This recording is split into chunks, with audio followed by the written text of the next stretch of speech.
Magandang araw. Ako si Roland o mas kilala bilang Smith. Gusto ko pag-usapan ang mga pangarap sa buhay, gamit ang mga bagay na mahalaga sa atin.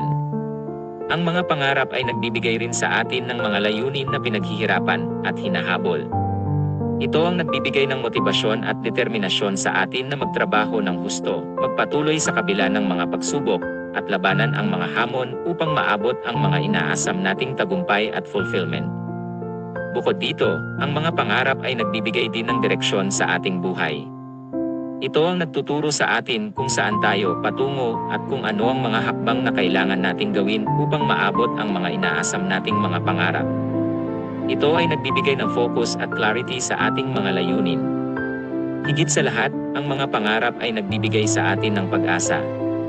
Sa pamamagitan ng mga pangarap, nagkakaroon tayo ng paniniwala na mayroong maganda at magandang mangyayari sa ating mga buhay.